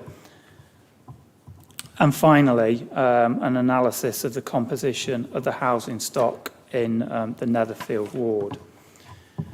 My findings indicate that the current evidence, both singularly and in combination, does not justify the introduction of an Article 4 direction. My recommendation was that Cabinet, firstly, agree that there is currently insufficient evidence to demonstrate that an Article 4 direction is necessary to protect local amenity or the well-being of the Netherfield ward, and secondly, agree that the overall number of Hmos in the Netherfield ward should be monitored. Councillor Payne proposed an alternative motion, which was seconded by Councillor Jenny Hollingsworth. It's recommended that Planning Committee note the resolution of Cabinet to, firstly, share resident concerns about a potential increase in the number of Hmos in the Netherfield ward, notes actions already taken by the Council to implement Hmo licensing across the borough and introduce selective licensing in Netherfield in 2018. Secondly, endorse the Leader of the Council writing to the Government calling for a reversal of legislation introduced in October 2010, which removed the requirement for planning permission for Hmos and opened up the risk of the proliferation of Hmos without adequate input from local communities.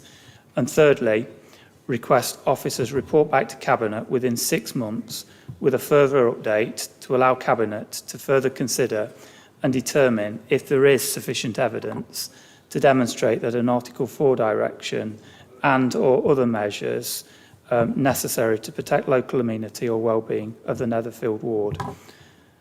An updated report will therefore be referred back to Cabinet before Christmas. Chairman, I recommend that the committee notes the resolution. Thank you. Thank you.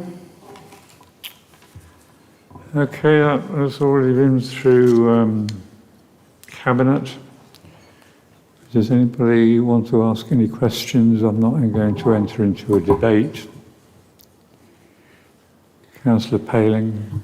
I'd just like to ask, if you don't mind, Chair, if one of the other measures might be about selective licensing agreements, because as far as I understood it originally, the Hmos were not included in the landlord's needs, but the smaller properties, are they included? And might one of the things that we look at be selective licensing agreements with the landlords? So the issue is around those properties which comprise 3 or 4 unrelated individuals. So we're collecting further information now through selective licensing. We've put in place new procedures, and those findings will be reported back in the updated report, which is my intention to refer a report to Cabinet in December to meet that 6-month timeframe. Thank you. Councillor Adams. Thank you, Chairman. Yeah, I just want to ask if anything else is going to be done to log HMOs over the 6-month period to ensure, because I know only when it gets up to 6 people it requires planning permission. So are we going to be logging any of the other ones that come under the radar in the meantime? Thank you. So it's more than 6 that requires an application for planning permission. So we have changed procedures in Sam Palmer's team in relation to information that we're collecting through the licensing applications, and that will give us a more detailed understanding as to the extent of HMOs in the Netherfield ward. Okay, so the recommendation as the Planning Committee notes the resolution of Cabinet as detailed on page 93. Are we all duly noted? Yes? In agreement? Right. Let's move on to the next item on the agenda.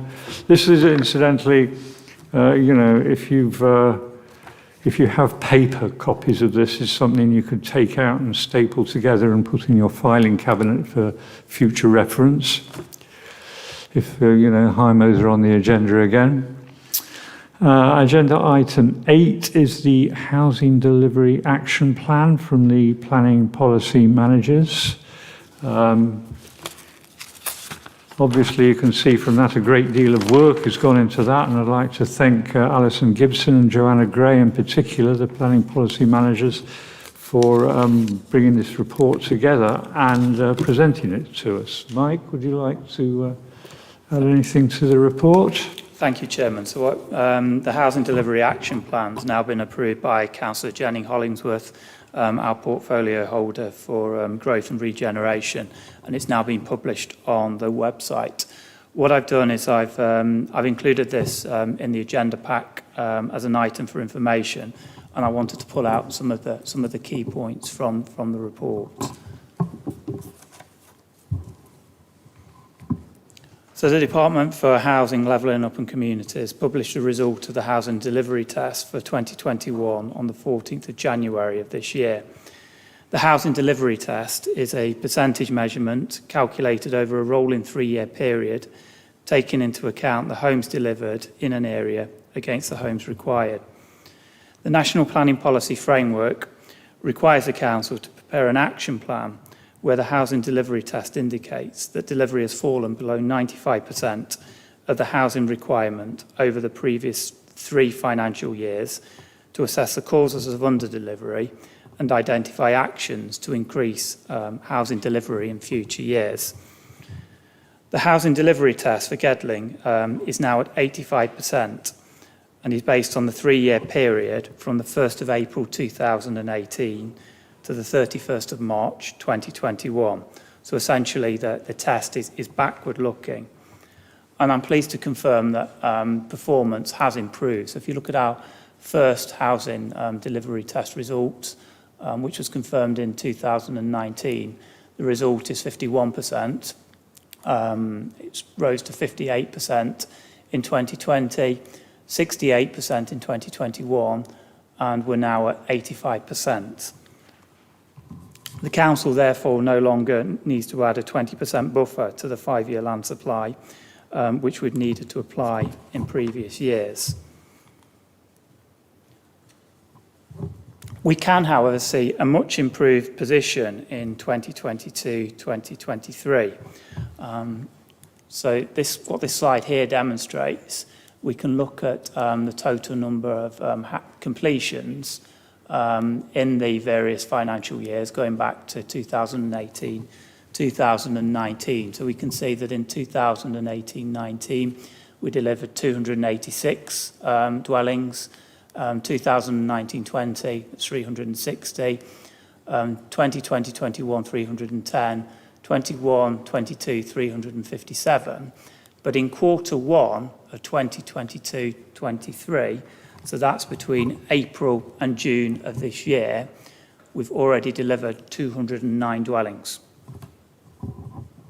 So the target for the year is 463. in terms of delivery, what we're seeing now is significant delivery of housing across a range of sites, which I'll come on to later in the presentation. Some further good news to report that in quarter one, not only have we delivered 209 additional dwellings, there have been 313 starts on site, and that's going to translate going forward into further completions.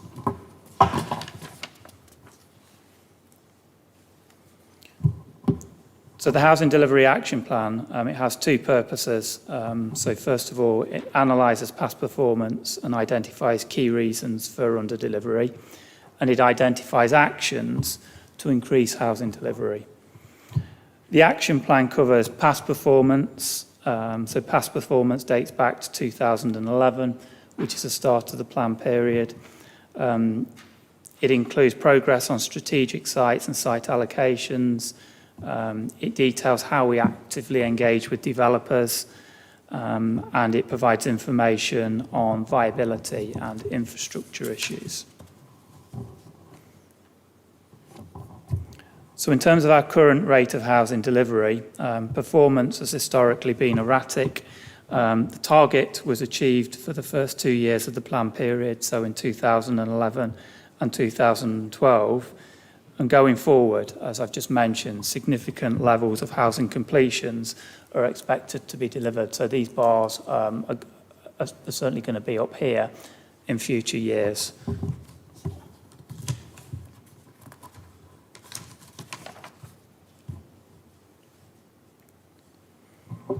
So the majority of our housing completions are on the allocated sites, and that's what the bar chart here shows. So those are sites comprising 10 or more dwellings.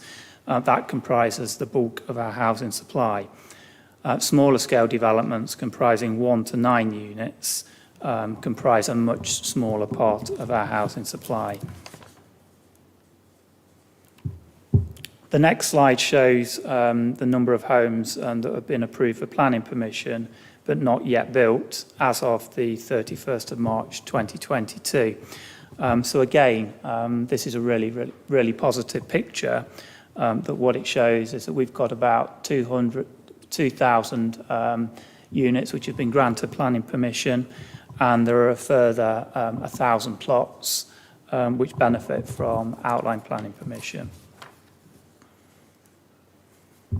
So one of the key actions in the action plan is engaging with developers. So we've taken significant actions as a planning service. So we prepared development brief for key sites, which include Topwick Hay, Chase Farm, Dark Lane in Calverton, and also Rolleston Drive. We've got a really proactive planning service, so we take a one-team approach. So we're very proactive in terms of policy preparation and plan making, and also proactive in terms of decision making and working with developers to bring forward development. Some of you will be aware that we have the Developer Forum, which meets quarterly and includes key stakeholders. So we have representation from local and national house builders and planning consultants. The council's represented politically by our portfolio holder, Jenny Hollingsworth. I also represent the council, supported by the planning policy manager. The forum it's been in operation for a significant number of years and has been used to inform policy preparation documents and also to seek feedback on the wider planning service. The forum was also consulted on the first Housing Delivery Action Plan that we completed in 2019. And finally, I've noted the Greater Nottingham Planning Partnership Workshop. So there have been 3 workshops that have been held since 2017. They've been attended by developers, councillors, and other key stakeholders in the development industry. And the workshops are focused on housing delivery, local plan timetables, and most recently, climate change. So in terms of the progress with strategic sites, there's been significant progress at Teal Close, where we've granted permission for 830 homes. Kevin, I think the first phase is now complete, with the second and third phase now approved. Good progress on the allocation at land north of Papelwick Lane, where we've granted permission for 237 dwellings. Topwick A, outline permission's been granted for 805 dwellings. I understand that the county have now disposed of that site to a developer, which is Vistry Homes. That's been widely promoted in the press. So looking forward to seeing further applications at that site, the approval of reserved matters, and hopefully delivery of housing on that site at the earliest possibility. In terms of the non-strategic sites, 2 out of 30 sites in the local planning document are now fully developed. This includes H6 at Spring Lane and H20, so land at Millfield Close in Burton Joyce. But I think this is probably the key slide because what this does, and I'm not going to, given the time constraints, I'm not going to go through each of these sites because I know it's getting late. But what this demonstrates is that a significant number of sites, which this planning committee have been involved in all of these sites that comprise 10 or more units because the major applications are actually now coming forward. And they seem to be coming forward at the same time. And this is resulting in the significant number of completions that I mentioned on the earlier slide. So this is contributing to the 209 housing completions that we had in the first quarter of this year. So everybody should take significant credit for the delivery of homes on these sites. So good progress made with the non-strategic allocations. There's a number of sites with full or reserved matters planning permission, reserved matters which have been granted, including Chase Farm, a site at Park Road in Calverton, and a smaller site at Burton Joyce.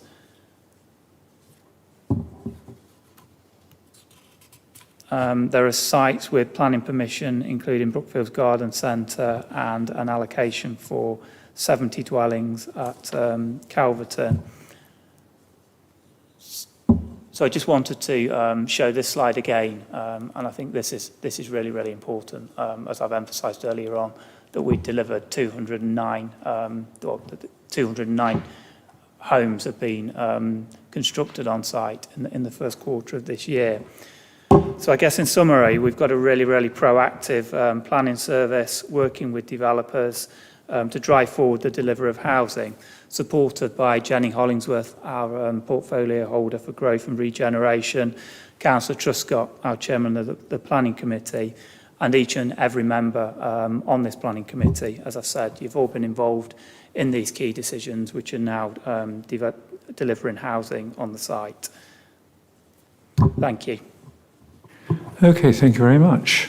As I say, this is also something that is worth cut out and keep, as they say, because there's a lot of information that's going to be very useful to people on the planning committee in the coming year. Okay, so the recommendation is the planning committee notes the housing delivery action plan. Is that duly noted by everyone? Okay, that's fine. So, thank you very much for that, Mike. And once again, I'd like to thank everybody responsible for putting together this very comprehensive report.